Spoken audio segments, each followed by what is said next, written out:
રાજકોટ જિલ્લા પંચાયત ખાતે કારોબારી બેઠક મળી હતી, જેમાં ₹51.85 કરોડના વિકાસના કામોને બહાલી કરવામાં આવી હતી।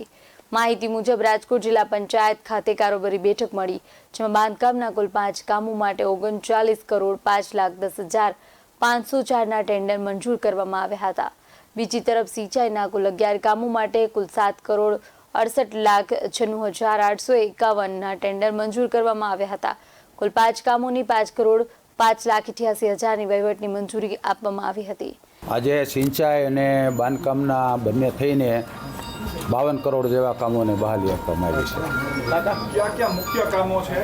મુખ્ય જસદણ વિસિયા તાલુકાના અમારી જે નાની સિંચાઈ યોજનાઓ છે એનું છેલ્લા 20 વર્ષથી રિપેરિંગ થયેલું નહોતું, અને આજે આપણા સદભાગ્ય છે કે કુંવરજીભાઈ આપણા જ વિસ્તારના રાજકોટ જિલ્લાના રાજ્યની અંદર જળ સંપત્તિ મંત્રીના કારણે પૂરી ગ્રાન્ટ આપી અને બધી નાની સિંચાઈ યોજનાઓને રિપેરિંગ પહેલો તબક્કો રિપેરિંગનો લીધેલો છે। એમાં જસદણ ને વિસિયાના કામો છે અને બાકીના પેવર અને બ્રિજના કામોથી ટોટલ મળીને 52 કરોડ જેવા કામો થાય છે। જસદણ વિસિયા સિવાયના બીજા જે અન્ય તાલુકાઓની વાત કરવામાં આવે તો એમાં પણ ઘણા કામો બાકી છે વિકાસના કામો લઈને, એની અંગે શું કાર્યવાહી કરશે? નહીં, હમણાં જ આગળ મેં કાર્યપાલક ઇજનેરને એ જ વાત કરી અને એને બધાએ રાજકોટ જિલ્લાની ટોટલ નાની સિંચાઈ યોજનાઓ અને તળાવો એનું જે રિપેરિંગ કામ છે એક તબક્કે શરૂઆત છે, અને જે એના આગળ એજન્સીઓ પણ નક્કી કરી કે સર્વે કરીને સરકારની અંદર એનો રિપોર્ટ કરી અને આવતા વર્ષની અંદર બધા તમામ ડેમો રાજકોટ જિલ્લાના રિપેરિંગ થઈ જાય અને સેફ સ્ટેજ થઈ જાય એવા તળાવના કામો, એવું અમારું આયોજન છે અને એ અમે આવતા વર્ષની અંદર પૂર્ણ કરીશું।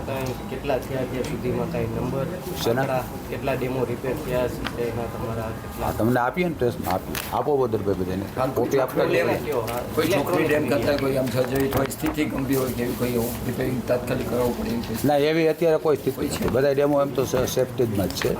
જે નવું બિલ્ડિંગ ક્યારે બનવાનું શરૂ થશે? કારણ કે ટેન્ડર પ્રક્રિયા પૂર્ણ થઈ ગઈ છે। નવું બિલ્ડિંગનો જો આજે આ મંજૂર કર્યું એને વર્ક ઓર્ડર દેવાઈ જાય, એને ડિમોલેશન આ જૂના બિલ્ડિંગને ડિમોલેશન સાથેનું છે।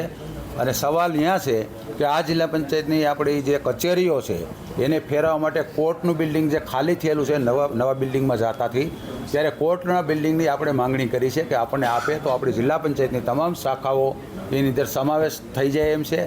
એટલે એની અત્યારે આ ડીડીઓ સાહેબ બધું ચલાવી રહ્યા છે, કલેક્ટર સાહેબની બે, પણ જજ સાહેબ થોડુંક આમ હજી સંપૂર્ણ રીતે આપણને કબજો આપ્યો નથી।